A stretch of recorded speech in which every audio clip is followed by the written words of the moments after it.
Halo semuanya, Assalamualaikum warahmatullahi wabarakatuh. Kami dari kelompok 6 dengan judul apa guys? Jaminan fidusia benda tidak bergerak. Dengan saya Alvaris Abdul Fakih Kaimuddin dengan NIM akhir 814. Saya Hanif Rasendria Utama dengan NIM akhir 806. Saya David Didia Pertama dengan NIM akhir 793. Saya Desya Viola dengan NIM akhir 810. Saya Wayu Lansari dengan NIM akhir 139. Saya Novi Amalia Permatasari dengan NIM akhir 821. Dan satu lagi teman kita Virenzo dengan NIM akhir nggak tahu. Dia berhalangan masuk. Oke. Baik, kita mulai dari definisi jaminan fidusia benda atau objek tidak bergerak. Fidusia benda atau objek tidak bergerak adil beralih hak kepemilikan atas suatu benda atau objek tidak bergerak kepada kreditor atas kepercayaan, sedangkan benda atau objek tersebut tetap berada di tangan pengusaha debitur atau pemiliknya dan dijadikan sebagai jaminan utang untuk pelunasan utang serta tidak dapat dibebani hak tanggungan. Fidusia benda atau objek tidak bergerak merupakan mekanisme penjaminan atas aset tidak bergerak yang secara spesifik tidak dapat dibebani dengan hak tanggungan berdasarkan Undang-Undang Nomor 42 Tahun 1999 tentang jaminan fidusia. Objek ini umumnya berupa bangunan yang didirikan di atas milik pihak lain. Nah, selanjutnya ini adalah poin utama dalam fidusia benda atau objek tidak bergerak. Antara lain, yang pertama ini adanya syarat benda atau objek. Hanya objek tertentu yang tidak bergerak dan tidak dapat dikenakan hak tanggungan.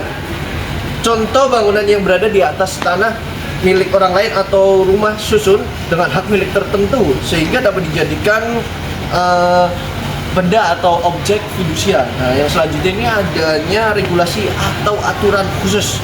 Benda atau objek tidak bergerak umumnya terdiri dari tanah dan bangunan, umumnya dijadikan jaminan atau agunan melalui hak tanggungan yang tertuang dalam Undang-Undang Nomor 4 Tahun 1996.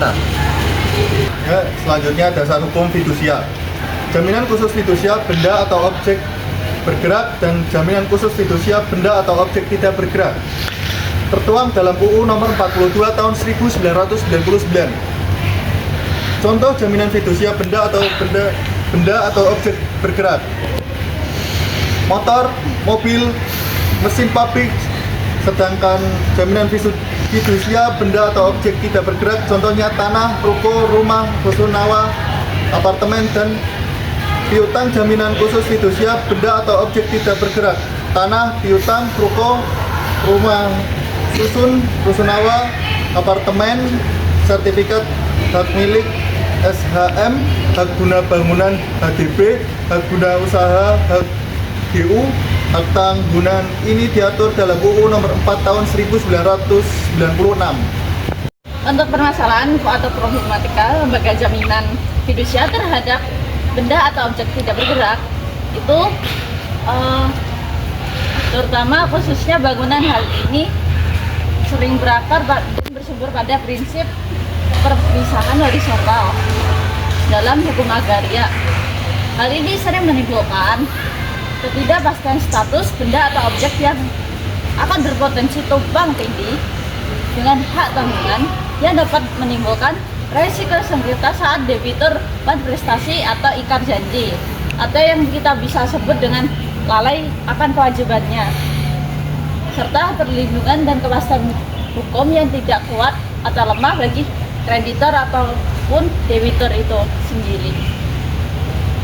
Solusi untuk meminimalisir resiko ini yakni dengan menerapkan lembaga pembiayaan yang diwajibkan untuk melakukan uji tuntas atau due diligence terkait status kepemilikan tanah dan bangunan, mendaftarkan jaminan fidusia secara on time, dan membuat perjanjian notaril atau akta notaris dengan klausul spesifik yang mengatur langkah penyelamatan aset itu sendiri. Selanjutnya, permasalahan atau problematika itu bisa disebabkan oleh karena yang pertama jaminan fidusia tidak didaftarkan, lalu kedua kreditur tidak memiliki hak preferensi atau hak istimewa, atau yang kita kenal dengan hak khusus. Lalu yang ketiga, tidak dapat menggunakan hak parade eksekusi.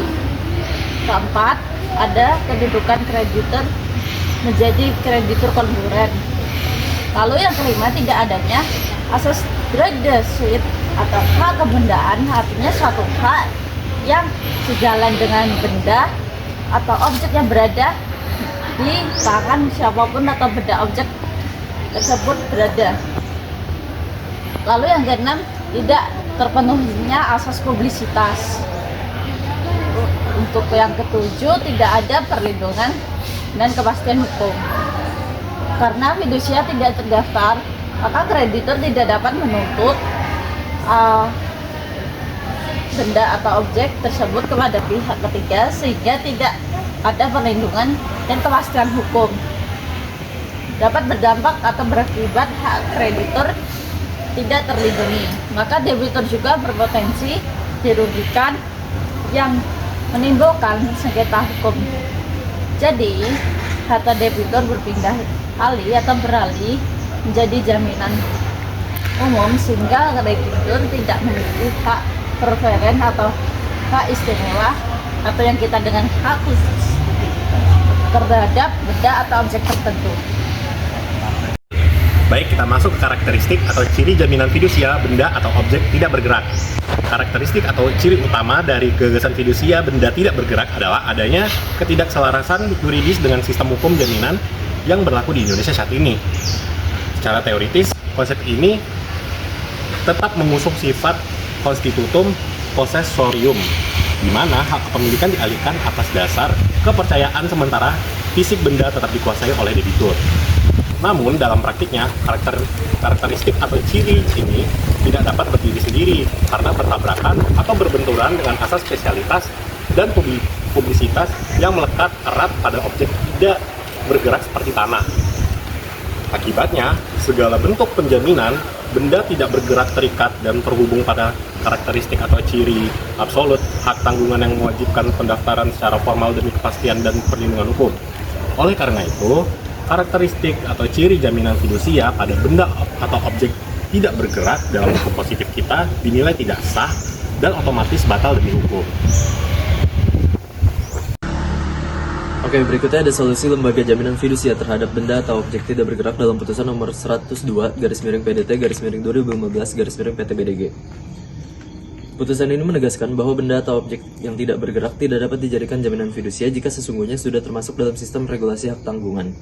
Putusan ini menyatakan adanya kesalahan dalam penerapan jaminan fidusia terkait dengan pembiayaan konsumen, sehingga diperlukan perlindungan dan kepastian hukum untuk kreditur dan debitur yang tidak kuat atau lemah.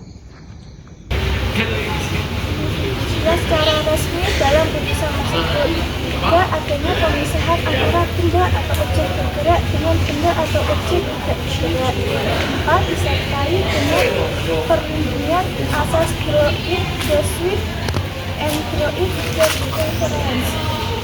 Nah, disertai dengan adanya pembentukan perjanjian tambahan atau aksesorial. Terima kasih. Oke teman-teman, jadi sekian dari presentasi dari kami. Kurang lebihnya mohon maaf. Wassalamualaikum warahmatullahi wabarakatuh. Dadah.